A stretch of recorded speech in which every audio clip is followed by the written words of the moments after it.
Hi, everybody. This is Stefan Molyneux from Free Domain Radio. I hope you're doing well.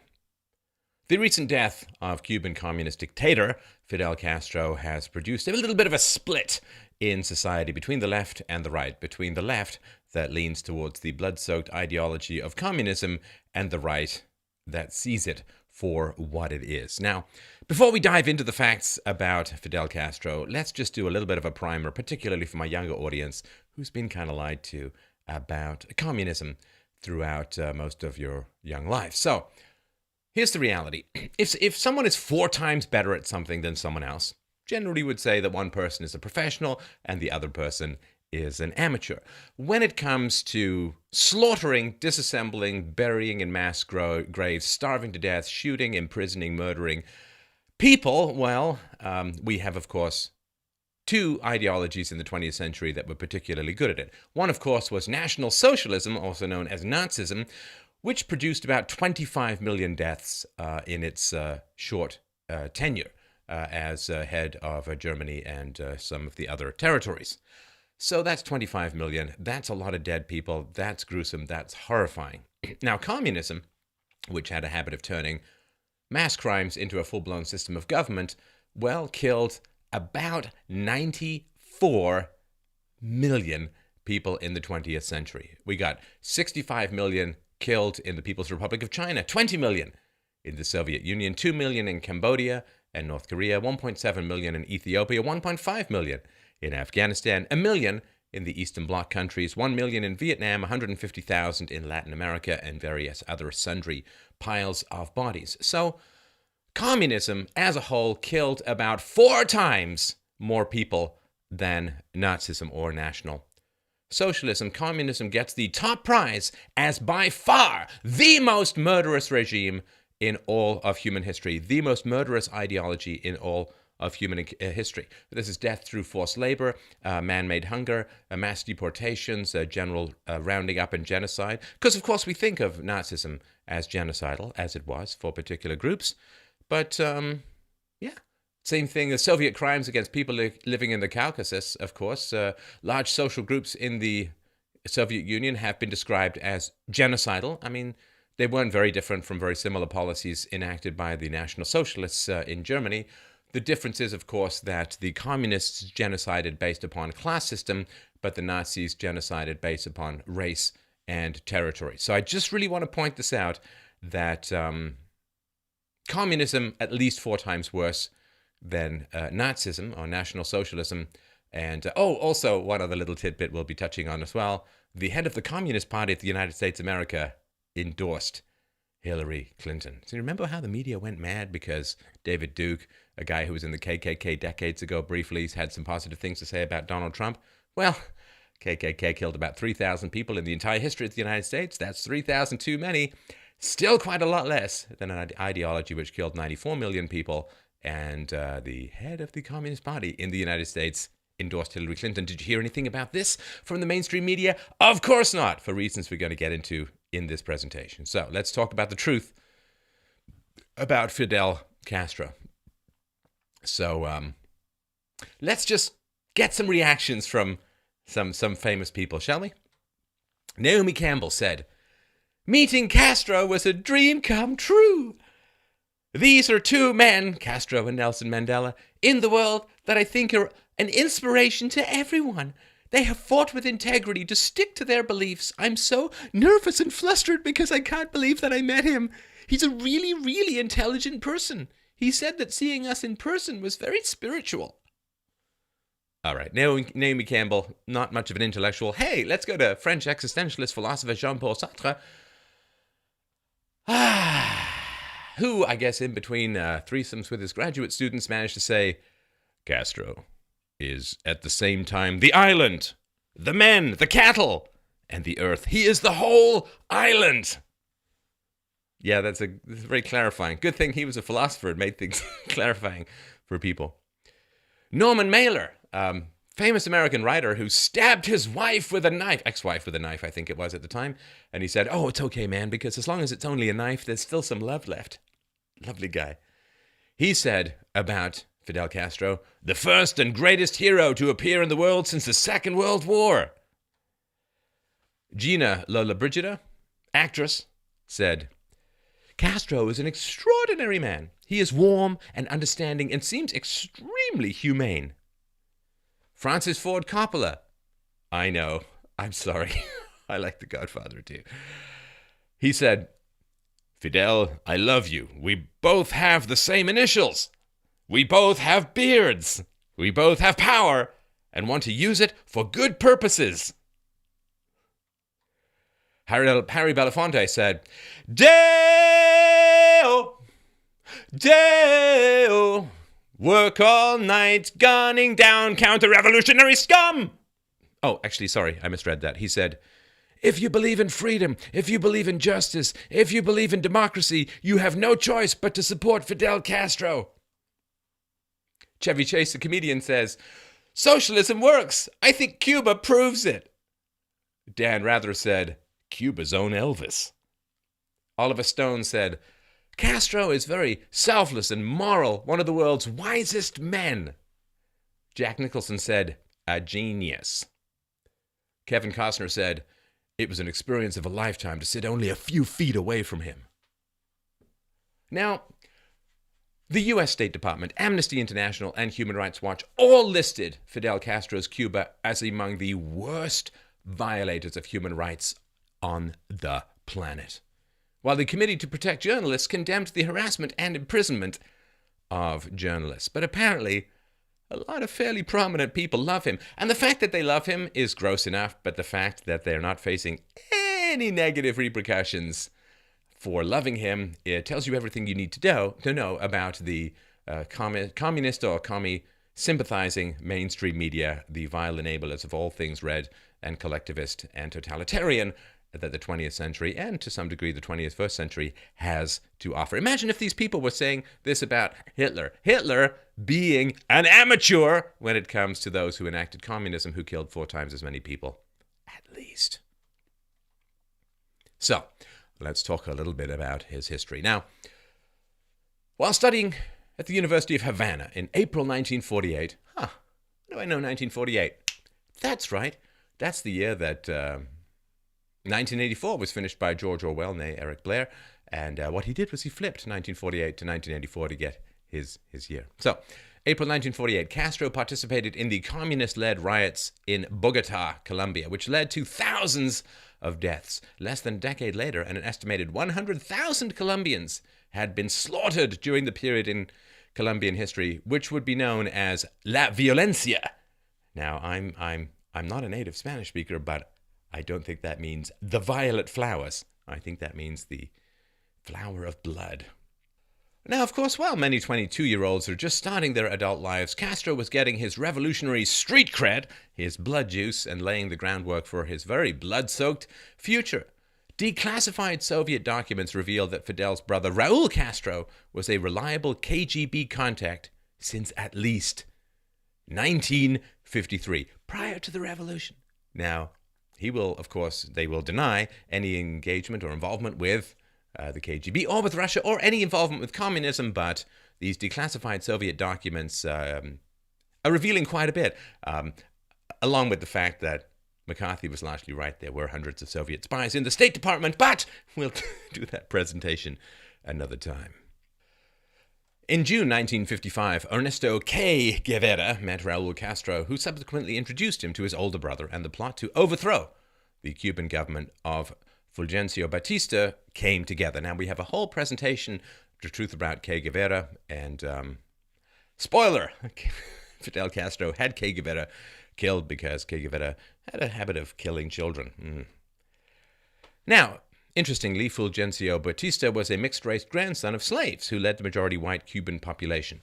While 72% of the Cuban population was white, the head of state, minister of agriculture, chief of the army, and president of the Senate were black. So, this was I think, affirmative action kind of government. And you would think, of course, that those who were keen on minority rights or on black rights would have been quite keen on this country and not so keen on its overthrow. But since their mission is to serve communism rather than anything else, you'll see how it came out. So on November 25th, 1956, Fidel Castro, Raul Castro, Che Guevara, and their guerrillas set sail for Cuba announcing themselves as pro-democracy and anti-communist freedom fighters.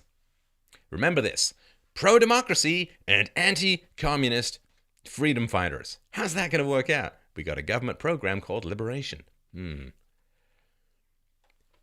Now, the United States media, now in its 8th decade of betraying the American dream, the United States media would later explode with stories of bloodbaths and brave guerrilla warriors, but the reality of what happened was, in fact, quite different. The stories of Che Guevara's military exploits are largely fiction, as Castro had figured out a different and more effective way to take over Cuba.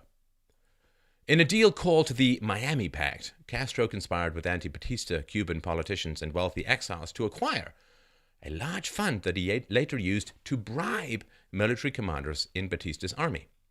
Having secured their position in Cuba, the guerrillas invited U.S. media and started reporting manufactured stories of their fights with Batista's army. The New York Times, now, before we get into detail about the New York Times, just wanted to mention the New York Times had a little bit of a history of being a tiny bit on the pro-communist side.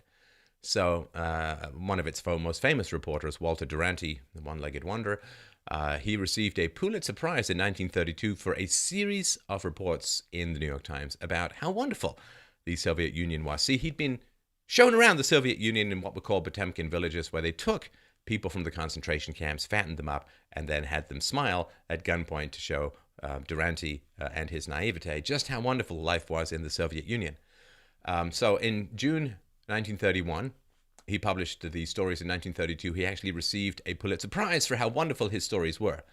And he was criticized for the falsehoods and his gullibility in being taken in by Stalin.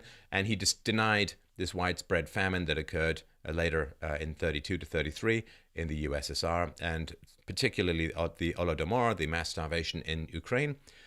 And there were, of course, calls years later, to revoke his Pulitzer, but even the New York Times said that his articles constituted, quote, some of the worst reporting to appear in this newspaper.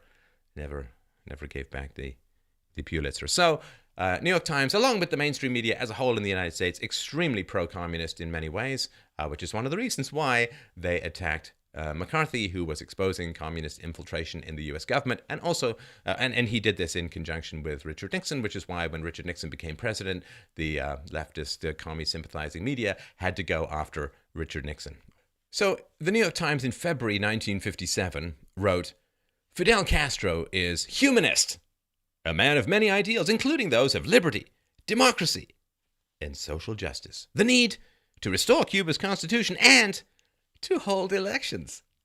And other meaningless words that have no particular relation to anything the man said or believed. Of course, the warning here, and this is, of course, some 60-odd years later, but social justice. See, not justice. Social justice, which is actually the opposite of justice, as we will see played out in this god-awful revolution.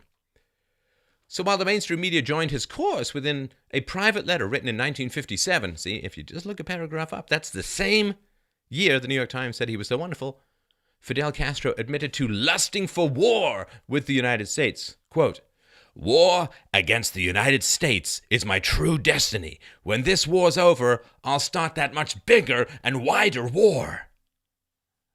So, this guy wanted to destroy the United States, and the New York Times was his friend. Just mull that over for a moment, would you? According to Havana CIA Station Chief Jim Noel, 1958, quote, we've infiltrated Castro's guerrilla group in the Sierra Mountains. The Castro brothers and Ernesto Che Guevara have no affiliations with any communists whatsoever. Now remember, Fidel Castro's brother was a communist spy in close connection with the KGB. But it's good to know the CIA. Well, I think this is the only time they got something wrong. All the other times, 100% bang-on accuracy, but this time may have slipped the mark just a little bit. Slipped away from the bullseye. Former Cuban diplomat Guillermo Bell, 1958, quote, if the Castros come to power, there will be a bloodbath in Cuba. A social revolution will take place in Cuba. The communists will control the government of Cuba. He's just a Cuban diplomat. What does he know? Actually, I wonder if this former Cuban diplomat, after the revolution succeeded, became just former Cuban. In 1958, Castro's July 26th movement kidnapped 50 Americans at gunpoint, mostly Marines and Navy officers with a few civilians, near America's Guantanamo naval base. Now, this struck me as a little bit odd. I mean, Marines and Navy officers, aren't these guys well-trained and well-armed? How did they just get kidnapped by a bunch of revolutionary amateurs with toy guns? Well, the answer is that it seems that they were on some sort of recreational or vacation tour on a bus. I'm going to go out on a limb here, and I'm going to say no gun zone, gun-free zone. And good job, gun control, for handing over Cuba to communism. Fidel's brother Raul instructed for the American hostages to be used as human shields, which led to Presidente Fulgencio Batista ordering a ceasefire out of concern for the political ramifications of injuring Americans. The Castro-led guerrillas continued to receive weapons shipments during this time, strengthening themselves for the battle ahead. Now, again, I don't know what Batista was thinking, but I'm guessing he had read the American newspapers and media and had noticed that they were extraordinarily pro-Castro, which meant if there had been any kind of fight, that the media would have attacked Batista and been pro-Castro, which kind of tied his hands a little bit, rather than blaming these revolutionaries for any bloodshed that ensued. Shortly thereafter, Castro forces hijacked a Cubana Airlines plane, which was traveling to the U.S. When attempting to land the airliner near Castro headquarters in Cuba's Oriente province, the hijackers crashed the plane, leaving few survivors. This is back when I guess hijacking was a bit of an amateur sport, and sadly it's gotten better since then. The violence continued in November 1958 as Castro forces targeted Havana, rigging 100 smaller bombs in what would come to be known as La Noche de las 100 Bombas. The overall goal was to provoke an aggressive response from Batista's forces, which could be used to influence public sentiment. The bombings left significant property damage, many wounded, and killed approximately 6 people. Reports differ. False flag, false flag, false flag. After significant favorable coverage from the US-based mainstream media, Castro scored a massive victory in 1958, when Washington decided to ban arms sales to Batista's forces, thereby announcing that the US no longer supported his regime. Abandoned by both his military and US allies, Batista was forced to leave the country. And this, my friends, is the power of the mainstream media in the United States. See, by continually portraying Batista as bad and the Fidel Castro as a sort of revolutionary hero who wanted peace and equality and sunshine and puppies and roses and all that kind of stuff, they generally swayed U.S. policy to the point where the U.S. abandoned a former ally and basically stopped giving him the supplies that kept him in power. And that is really an amazing thing. Remember, the goal of the mainstream media in general is to spread communism. At least it was at the time.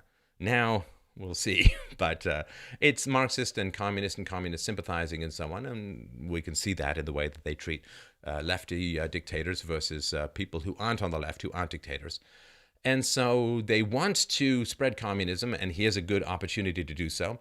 The State Department and the Foreign Service in China had been very pro-Chairman Mao. He was an agrarian reformer and basically handed China over to communism in the late 1940s. And so their goal was to continue to spread communism, and this is how they did it. Skeptical of media reporting, officials from the Cuban U.S. Embassy used their local information network to find out that the total number of combat casualties on both sides was 182. Kay's own diaries revealed that his forces' losses during a 2-year civil war amounted to 20 people. I was going to say 20 souls, but they're communists. So they're materialists, and no soul for you. According to military historian Arthur Campbell, quote, "The guerrilla war in Cuba was notable for the marked lack of military skills or offensive spirit in the soldiers of either side." Now, that's not a Cuban exile with an axe to grind. It's military historian Arthur Campbell in his authoritative book, Guerrillas, A History and Analysis. So how did they get a new government if they have so few casualties? The media, my friends. The very, very dangerous media. According to British historian Paul Johnson, you got to read Modern Times, it's a great book. Quote, "The Fidelistas were completely lacking in the basic military arts or in any experience of fighting. In all essentials, Castro's battle for Cuba was a public relations campaign fought in New York and Washington." During the rebels' advance, I sound like I'm narrating a Star Wars film. During the rebels' advance, staunch anti-communists started disappearing from their ranks, fueling the growing fear that Soviet agents had infiltrated Castro's army and were now getting rid of any potential opposition. Remember, communism is international and therefore wants to take over the entire planet. It's not national socialist, although the degree to which socialists invading other country could be considered nationalist is another question. But they're willing to impose communist regimes wherever they can find a way to do so in the world. So, of course, Washington, the Washington Times and New York Times and other American newspapers were pro-Castro, as was, of course, the KGB and the Soviet Union and so on. So prior to entering Havana to take power, Fidel Castro wrote a private letter to Melba Hernandez. Quote, "We cannot, for a second, abandon propaganda. Propaganda is vital. Propaganda is the heart of our struggle. For now we use a lot of sleight of hand and smiles with everyone. There will be plenty of time later to crush all the cockroaches together." That sort of reminds me of the Rwanda. They use the phrase cockroaches, right? That they dehumanize and make vile and evil anybody who opposes them so that they can kill them and feel like good people. The Cuban Revolution officially ended when Castro took power on January 1st, 1959, but the propaganda war naturally continued. Fidel Castro, upon entering Havana on January 8th, 1959. "Cuban mothers, let me assure you that I will solve all Cuba's problems without spilling a drop of blood. Cuban mothers, let me assure you that because of me, you will never have to cry." It's appealing to women, not using facts but feels. It's never been done before. Castro quickly closed independent newspapers, executed hundreds of people who worked under the Batista administration. So the day after, promising not to spill a single drop of blood, Castro's forces gunned down over 100 men and boys near San Juan Hill in eastern Cuba, executing them without trial and bulldozing their bodies into mass graves. So I guess you could say, in this sort of Shylock kind of way, he did promise not to spill a single drop of blood, and by gunning down over 100 men and boys, he didn't actually spill a single drop of blood. More like, several, swimming pools full. Not a single drop. According to The Observer, January 9th, 1959, "Mr. Castro's bearded, youthful figure has become a symbol of Latin America's rejection of brutality and lying. Every sign is that he will reject personal rule and violence." See, you can only be this blind to people if you have a hidden agenda. If your goal is to promote the spread of communism around the world, these are the kind of lies you're going to tell to people. And, newspapermen, your hands stained more with blood than with ink. Che Guevara said, "Judicial evidence is an archaic bourgeois detail we execute from revolutionary conviction." Fidel Castro said, "Legal proof is impossible to obtain against war criminals, so we sentence them based on moral conviction." Be terrible if something like that was used to adjudicate disputes around sexual propriety in universities. Good thing we avoided all of that. According to a great writer and author, Umberto Fontova, quote, "Fidel Castro's regime jailed political prisoners at a higher rate than Stalin's during the Great Terror, and murdered more people out of a population of 6.5 million in its first 3 years in power than Hitler's regime murdered out of a population of 65 million in its first 6. Should we just take a moment and simmer in this revolutionary hammer and sickle style of bloodletting? Fidel Castro's regime jailed political prisoners at a higher rate than Stalin's during the Great Terror and murdered more people out of a population of 6.5 million in its first 3 years in power than Hitler's regime murdered out of a population of 65 million in its first 6. See how communists better at killing people than Nazis. But the head of the Communist Party can formally endorse Hillary Clinton, and no one will tell you anything. What has changed? On January 24th, 1959, Che Guevara arranged for 3,000 books to be publicly burned. As it turned out, these books belonged to Cuba's Anti-Communist League, a private research organization who had accumulated information on 250,000 Latin American communist agents and KGB contacts. Yeah, it's important to burn the books because judicial evidence is an archaic bourgeois detail, according to Che Guevara. So, yeah, you get rid of all of the information that might be used to root out spies. Fidel Castro on April 21st, 1959. I am not a communist for 3 reasons. Communism is a dictatorship, and for my earlier life I have been against dictatorships. Furthermore, communism means hatred and class struggle, and I am completely against such a philosophy. And finally, because communism opposes God and the church, I say this to set your minds and spirit at rest. What was there? Some other politician recently who talked to bankers in Brazil and said, don't worry about what I say in public. This is what I really mean. The public-facing stuff is completely different. Hillary Binton? I don't know. Let me know in the comments below. CIA, Latin American communism expert. Communist CIA expert. Communism expert. Gary Droller, April 1959. Fidel Castro is not only not a communist, he's a strong anti-communist fighter. He's ready to help us in the hemisphere's anti-communist fight, and we should share our intelligence with him. Why so stupid? Reader's Digest, April 1959. The Cuba of Fidel Castro today is free from terror. Civil liberties have been restored in Cuba, and corruption seems to be drying up. These are large steps forward, and they were made against fearful odds. These people, let's dig them up and pee on their bones, shall we? Washington Post, April 1959. Remember I mentioned them a little earlier?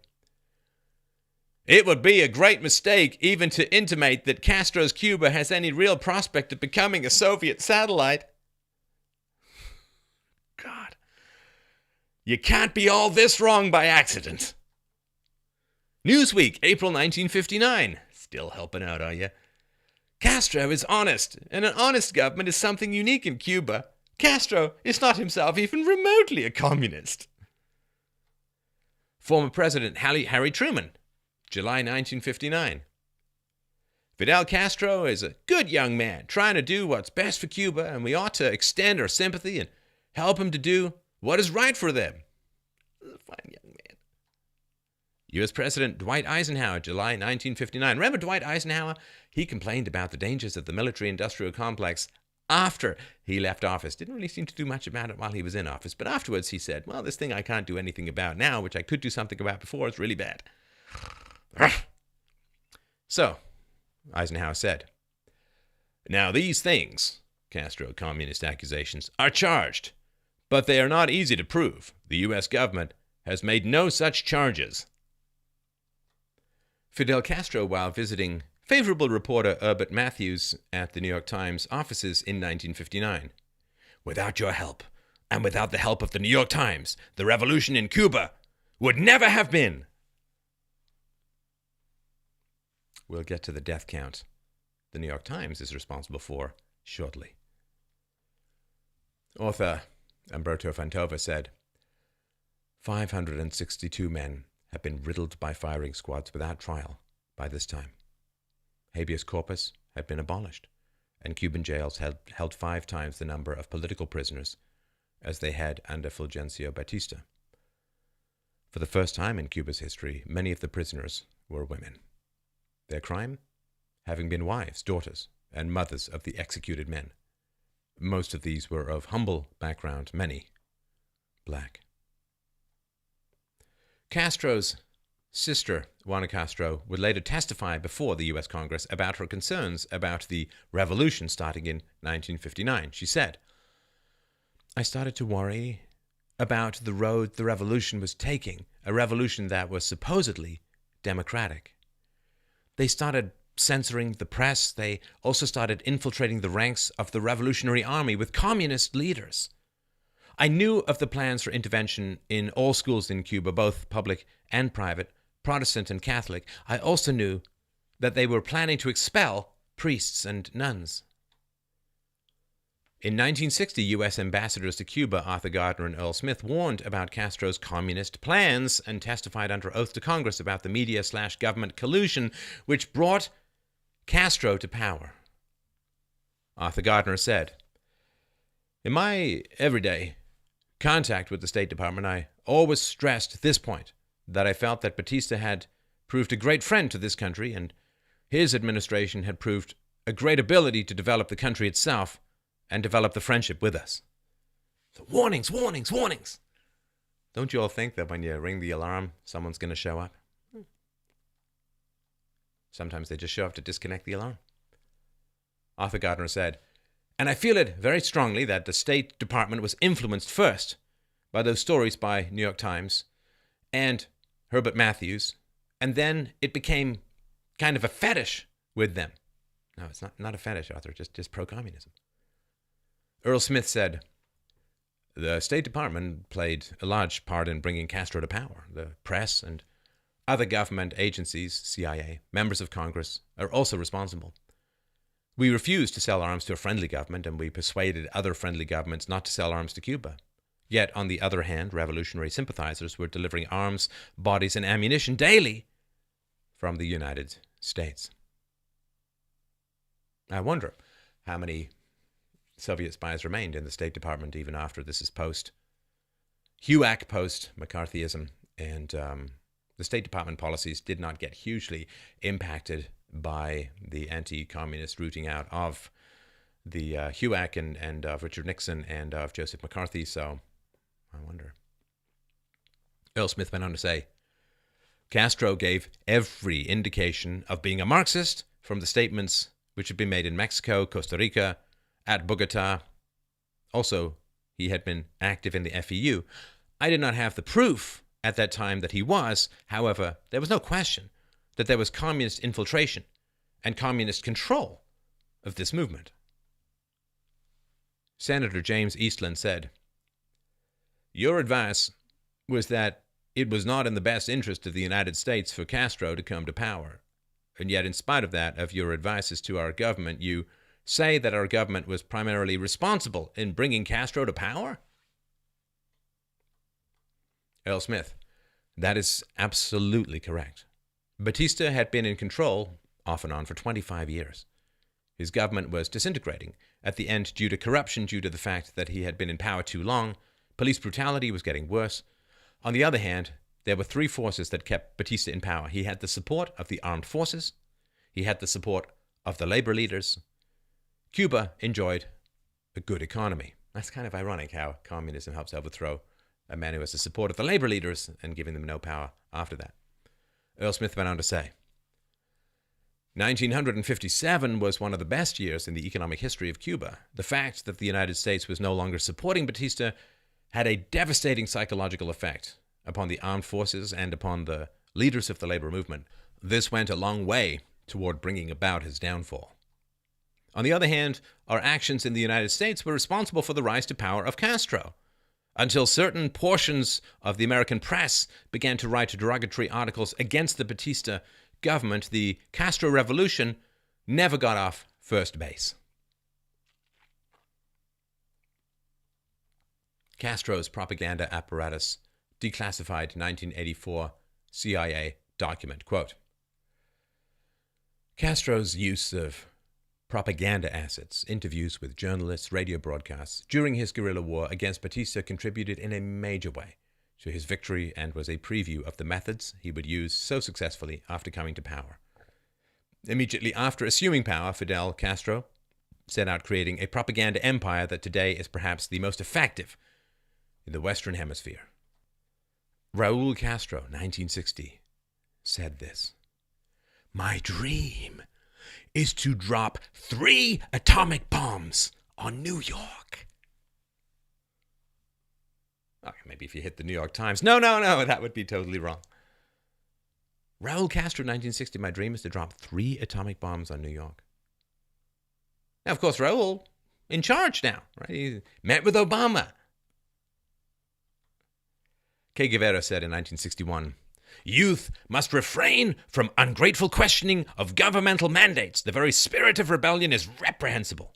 Instead, The young must dedicate themselves to study, work, and military service. Youth should learn to think and act as a mass. This is straight out of the Hitler textbook. In 1961, an estimated 14,000 Cuban prostitutes were rounded up by gunpoint and forced into re-education camps. Homosexuals in the country were also herded into camps for re-education. Despite promises of democracy, Cuba officially declared itself to be a Marxist-Leninist state on December 1st, 1961. No communism there. Marxist-Leninism, it's communism, by the way. Castro's sister, Juana Castro, said, "Cuba has become a colony of communist imperialism. The Moscow regime exerts great influence on the Cuban regime. The communist regime has forced on the Cuban people the lowest standard of living ever observed in Cuba. Fidel never tired of lying to the Cuban peasants, to the Cuban workers, by making false promises to them. He promised the moon to everyone, and he did not keep any of the promises he had made." Che Guevara in Man and Socialism in Cuba. "Our revolutionaries have children who with their first faltering words do not learn to call their father, wives who must be part of the general sacrifice necessary to carry the revolution to its destination. Their circle of friends is strictly limited to the circle of revolutionary companions. There is no life outside the revolution. A father who devotes himself to the revolution cannot be distracted by the thought of what his child needs, or of his worn shoes, of the basic necessities which his family may lack." Yeah. Everything for the state, everything for the revolution, nothing outside, the destruction of the family, separation of fathers and wives, separation of children and parents. This is standard totalitarian tactics. Infant mortality. Maybe you've heard some good things, maybe even from Michael Moore about this. So according to United Nations figures, Cuba's infant mortality rate is 31st from the top worldwide, even beating the United States of America. This is heralded as a big success for the Castro regime. However, what is often omitted is that in 1954, Cuba ranked 13th from the top worldwide. So it's gone down almost 3 times over communism. In 1954, Cuba had the lowest infant mortality rate in Latin America, even coming out ahead of France, Belgium, Japan, Austria, Italy, West Germany, Israel, Spain, and Portugal. Present day, all of these countries rank ahead of Cuba, with the country falling behind under the Castro regime. And unfortunately, the numbers are even worse than they appear on paper due to Cuba's astronomically high rate of abortion, which is strongly encouraged by the state at the slightest hint of pregnancy complications or issues. According to the United Nations, quote, "Between 1968 and 1974, the rate of legal abortion quadrupled, increasing from 16.7 to 69.5 legal abortions performed per 1,000 women of reproductive age. Since then, abortion rates have fluctuated between 47 and 62 abortions per 1,000 women." Dr. Juan Felipe Garcia said, quote, "The official Cuban infant mortality figure is a farce. Cuban pediatricians constantly falsify figures for the regime. If an infant dies during the first year, the doctors often report the baby was older. Otherwise, such lapses could cost them severe penalties and his job." Dr. Julio Alfonso said, "We personally used to perform 70 to 80 abortions a day. Cuban documents have also shown medical professionals being reprimanded severely for even delivering premature babies. Many women have reported being strongly pressured into having abortions, including a Cuban exile, Janet Sanchez, who said, "They told me I should end the pregnancy. It was my very first pregnancy. I wanted to have the child." Feminists? Hello feminists! Perhaps what you'd like to do is shuck off the general impression that all rational people have that you're just Marxism in granny panties, and perhaps you'd like to get really outraged at the Cuban regime basically pressuring or sometimes forcing women to have abortions or rounding up prostitutes into re-education camps. Hello feminists! Echo! Yeah, we won't. Just use our concern for women to advance socialism. That's what it's all about. Cuban Missile Crisis, I'm not going to go into a great deal of detail about this, but it was a very, very dangerous time, largely because of Fidel Castro. So during the heart of the Cuban Missile Crisis, so this is when basically U.S. satellite systems showed potential missile installations in Cuba, and Soviet ships were bringing missiles to Cuba, which could have been used to send nuclear warheads directly into America with very little notice. And there was this big standoff. So in the heat of the Cuban Missile Crisis, this is October 26, 1962, Castro reportedly sent Soviet leader Nikita Khrushchev a coded telegram known as the Armageddon Letter, concocting a lie in an attempt to instigate nuclear war. Quote, "We have solid intelligence that the U.S. attack is coming within 24 to 72 hours. Strike first. It's an act of self-defense. There is no other solution." Just let's pause on this for a moment. This insanely evil human being was trying to goad Russia into a civilization-destroying nuclear strike upon America. A preemptive nuclear strike upon America. This is the depth of the man's hatred for America, for the West, for freedom, for capitalism, for the separation of church and state, for whatever you want to call it, the Western tradition. This is how much he hated it. He was trying to manipulate and get the Russians into launching nuclear warheads straight into America. He's a great guy. He almost ended life on this planet, people.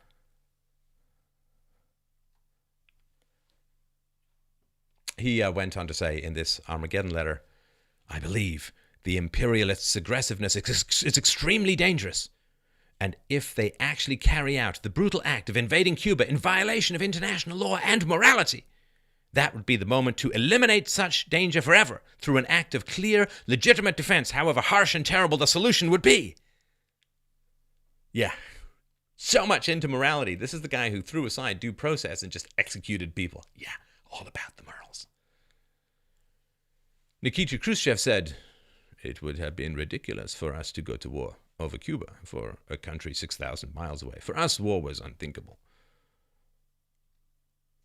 The United States and the Soviet Union reached an agreement which led to the removal of missiles from Cuba. The U.S. took a bunch of missiles out from Turkey. Che Guevara, November 1962, said, "If the missiles had remained, we would have used them against the very heart of the U.S., including New York. We must never establish peaceful coexistence. In this struggle to the death between two systems, we must gain the ultimate victory. We must walk the path of liberation, even if it costs millions of atomic victims."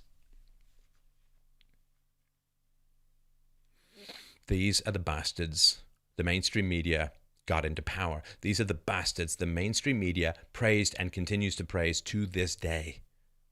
Murderous, genocidal maniacs who would have not hesitated to cause the deaths of tens or hundreds of millions of people in America through nuclear war to get their supremacy, to get their way. But you see, Trump is Hitler.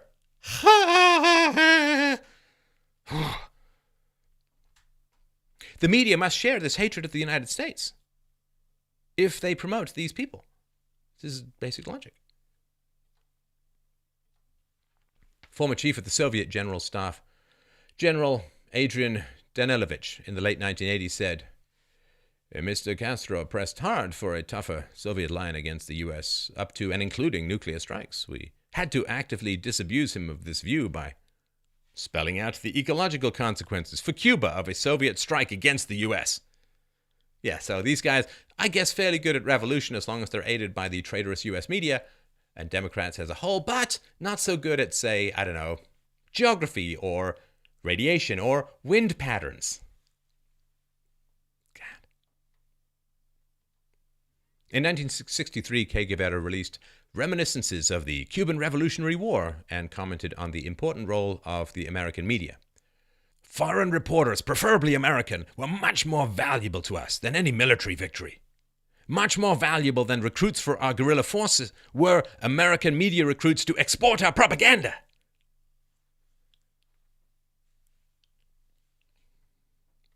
Dictatorship enabling traitors to all that is good and noble. Mainstream media. Sewage. Castro's sister, Juana Castro, testified before Congress in 1965. Fidel's feeling of hatred for this country cannot even be imagined by Americans. His intention, his obsession to destroy the U.S. is one of his main interests and objectives. This is well known. This is not hard to find information, my friends. She said, Fidel knows that the main obstacle against his plans is the United States. Fidel has quite a strong feeling of hatred for the United States because the United States is a progressive country where true democracy, freedom, and justice exist. He is trying to use these elements, these fanatics, to subvert the country. And Fidel Castro said in 1968, these youths walk around with their transistor radios listening to imperialist music. What is that? The March of the Emperor from Star Wars? They corrupt the morals of young girls and destroy posters of K. What do they think? That this is a bourgeois liberal regime? No! There's nothing liberal in us. We are collectivists. We are communists. There will be no Prague Spring here. Author Umberto Fontova said, in 27 years, between 200 and 300 people died while trying to breach the Berlin Wall. In twice that period, about 30 times that number, between 65,000 and 80,000 people, men, women, and children, entire families at a time, have died trying to escape from Castro's Cuba. The Black Book of Communism has estimated that over 16,000 Cubans were murdered by firing squad throughout Castro's leadership, without trial or any judicial process. If you adjust for population figures, that would be the equivalent of nearly 1 million murders in the United States. Looking at the various numbers, the Cuba Archive Project has estimated that under Castro leadership, through murders, deaths in prison, forced labor camp casualties, and sea drownings, approximately 100,000 deaths have occurred. For those who are counting, that's about, 30 times, a little less than 30 times the number of deaths from 9/11. And if you adjust for population, we're talking 6.25 million people murdered under the Castro, like the American equivalent of 6.25 million murdered. 6 million murdered. Good thing he's being praised by so many people. And Jews did not do so well under the communist dictatorship. An AP story from 2003, when Steven Spielberg was visiting Cuba, he met with Cuban Jews. They dwindled from 15,000 before the revolution to 1,300 afterwards. And this was really, this reduction in the number of Jews was basically between 1959 to 1962. So maybe it had a little something to do with the imposition of communism. So what was it like in these jails? Let's have a look at what people are praising the man for. Ex-Castro male prisoner Eusebio Penalver said, quote, for months I was naked in a 6 by 4 foot cell, 4 feet high, so you couldn't stand. But they never succeeded in branding me as common criminal, so I felt a great freedom inside myself. I refused to commit spiritual suicide. Ex-Castro female prisoner Maritza Lugo said, the punishment cells measure 3 feet wide by 6 feet long. Reminds me of the Peter Gabriel song Wallflower. Anyway, the punishment cells measure 3 feet wide by 6 feet long.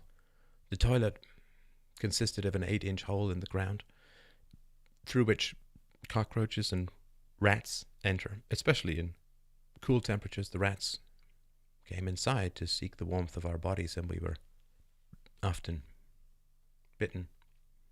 For weeks we'd be locked up in total darkness with a little cup of filthy water daily to drink, nothing to wash or to flush the excrement and vermin crammed hole that passed for a toilet, nothing to wash away the menstrual fluid that caked to our legs. Suicide rate among women prisoners was very high. Now, by 1986, Cuba's suicide rate reached 24 per thousand. It was double the average in Latin America, and it was triple. The suicide rate was triple Cuba's pre-Castro rate. And Cuban women were the most suicidal in the world. Suicide was the primary cause of death for Cubans aged 15 to 48. And at that point in 1986, the Cuban government ceased publishing these suicide-related statistics.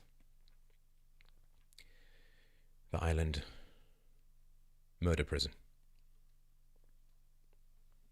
Press freedom. You'd think that the American media might have some concerns about press freedom, but again, it's all about advancing communism or collectivism or globalism or totalitarianism, one world government, whatever you want to call it. I don't care about any of this stuff.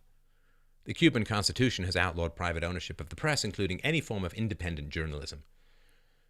Speech, print, or video issuing is permissible provided that it, quote, conforms to the aims of a socialist society. Be forewarned that anything deemed enemy propaganda and unauthorized news will lead to extremely strict penalties. The law of national dignity mandates prison sentences between 3 and 10 years for anyone who in a direct or indirect form collaborates with the enemy's media. So if the New York Times had been located in Cuba, a man can dream. Spanish TV correspondent Vicente Botin said, self-censorship is a very common practice. No one on the island can write the truth of what happens there. So, the monster is dead.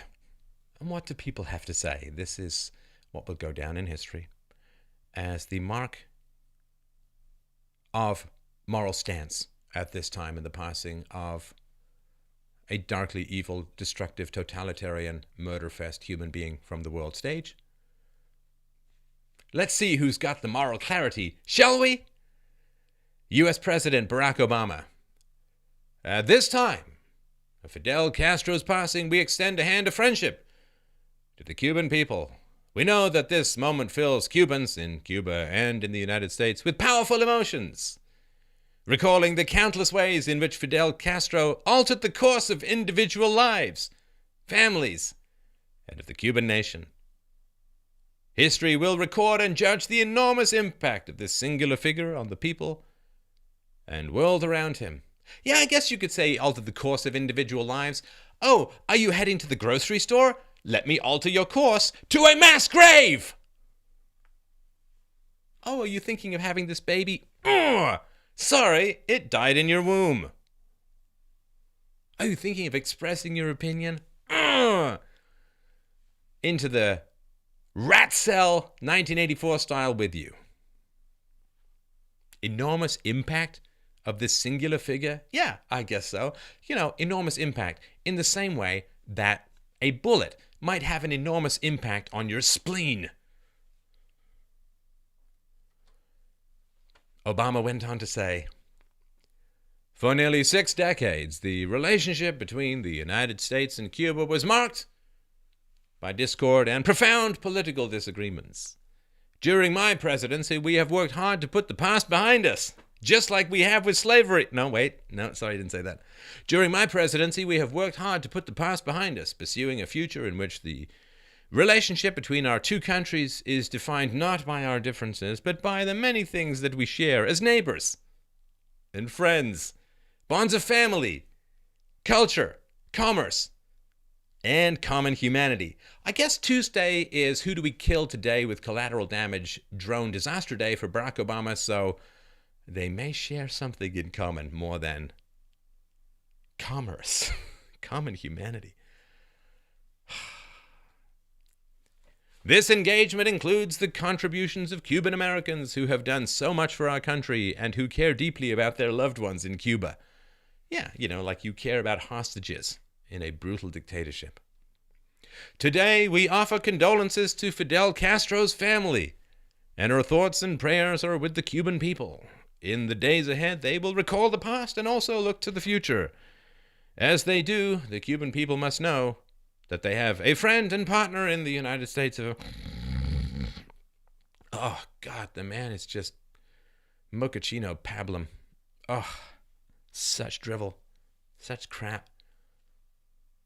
It's like you open up a book expecting something halfway decent and you get Hallmark card sentimentality that rolls like treacle down the page and some tinny Christmas music that's quickly shut off because it's politically incorrect. Garbage and nothingness. But it gets worse. Canadian Prime Minister Justin Trudeau. Fidel Castro was a larger-than-life leader who served his people for almost half a century. A legendary revolutionary and orator, Mr. Castro made significant improvements to the education and healthcare of his island nation. While a controversial figure, both Mr. Castro's supporters and detractors recognized his tremendous dedication and love for the Cuban people, who had a deep and lasting affection for El Comandante. I know my father was very proud to call him a friend, and I had the opportunity to meet Fidel when my father passed away. It was also a real honor to meet his 3 sons and his brother, President Raul Castro, during my recent visit to Cuba. On behalf of all Canadians, Sophie and I offer our deepest condolences to the family, friends, and many, many supporters of Mr. Castro. We join the people of Cuba today in mourning the loss of this remarkable leader. On behalf of all Canadians, no, I disavow you, you tousle-haired, ab-heavy, snowboard-addled uber-cuck! His brother wanted to nuke New York! He was a great guy. So, those are people on the left talking about him. Do they have any capacity to see the evils of communism? No! But Trump is Hitler! Russian President Vladimir Putin. The name of this distinguished statesman is rightly considered the symbol of an era in modern world history. Fidel Castro was a sincere and reliable friend of Russia. Castro managed to build a free and independent Cuba that became an influential member of the international community and served as an inspiration for many countries and peoples. Castro was a strong and wise person who always looked to the future with confidence. He embodied the high ideals of a politician, a citizen, and a patriot sincerely convinced of the rightness of the cause to which he dedicated his whole life. His memory will forever remain in the hearts of the citizens of Russia. You know, just that the hearts of the citizens of Cuba remain buried under the ground, eaten by worms, because they looked at the El Comandante the wrong way. French President François Hollande. Fidel Castro was a towering figure of the 20th century. He incarnated the Cuban Revolution in both its hopes and subsequent disillusionments. France, which condemned human rights abuses in Cuba, had equally challenged the U.S. embargo on Cuba, and France was glad to see the two countries re-establish dialogue and open ties between themselves. So, to be fair, slightly more balanced than the head of the cheese-eating surrender monkey nation has been in the past, so we'll give him a 5 out of 10. Human Rights Foundation Chairman Garry Kasparov, yes, the chess guy, he said, Fidel Castro was one of the 20th century's many monsters. We should lament only that he had so long to inflict misery on Cuba and beyond. Yay, Gary! Facts creaking in through the skylight of propaganda. He said, don't rationalize or apologize for Castro's decades of brutal repression, torture, and murder. He didn't fight for freedom, he destroyed it. History does not judge from the perspective of a dictator's followers and defenders, but from that of his victims. A freaking man. Well played. Checkmate. Vice President-elect Mike Pence. The tyrant, #Castro, is dead. New hope dawns. We will stand with the oppressed Cuban people for a free and democratic Cuba. Viva Cuba Libre! President-elect Donald Trump. Today, the world marks the passing of a brutal dictator who oppressed his own people for nearly 6 decades. Fidel Castro's legacy is one of firing squads, theft, unimaginable suffering, poverty, and the denial of fundamental human rights. God, hard to imagine. Hard to imagine how he won. It's called reality. He said, while Cuba remains a totalitarian island, it is my hope that today marks a move away from the horrors endured for too long, and toward a future in which the wonderful Cuban people finally live in the freedom they so richly deserve. Though the tragedies, deaths, and pain caused by Fidel Castro cannot be erased, our administration will do all it can to ensure the Cuban people can finally begin their journey toward prosperity and liberty. So, the mainstream media are no friends of yours. They are friends to dictators, to communists, to totalitarians, to socialists, to central planners, to repressors of every type and hue along the leftist spectrum. This is a regime that wished to physically irradiate, nuke, and destroy America, and were trying to get their ally, the Soviet Union, to do it on their behalf by lying to them about an imminent U.S. attack. They were trying to kill you and your loved ones. Now, all of those people who are praising these murderous, genocidal monsters, these totalitarian uber assholes of medieval brutality and torture, let's just say some guy wants you dead, seriously wants you dead. And your friend says, oh, I love that guy. That guy's great. He's a genius. He's wonderful. Well, your friend also wants you dead. You understand that, right? He's not taking a stand. This guy wants you dead, and your friend loves him. No friend of yours. This man was a monster, this man and his brother and his family and all of them, and the people who supported him, who enabled him, right? This guy is a shadow cast by the influence of the mainstream media, who wanted similarly to promote Hillary Clinton to put her finger on the nuclear button, who was willing to declare war against Russia because she thought maybe they might be hacking someone, or there might be social media accounts that could possibly be interfering with the election. Dear God, it's the same deal. They want you dead. I mean, you understand this, right? I mean, look at what the media says about right-wing figures. Look what they say about Sarah Palin or Margaret Thatcher or Ann Coulter or Ayn Rand or you name it, right? Or Phyllis Schlafly. Look at what they say. That's who they reserve their vitriol and their abuse for. Those women and men. Look what they say about right-wing figures. Look what they said when Reagan passed. Look what they said when Margaret Thatcher passed. Versus this monster. They're telling you everything you need to know. You understand that. They're not hiding anything. You scratch a liberal, and they bleed red. And the world bleeds buckets. Tsunamis. They got this monster into power, and he murdered the Cuban equivalent of over 6 million Americans.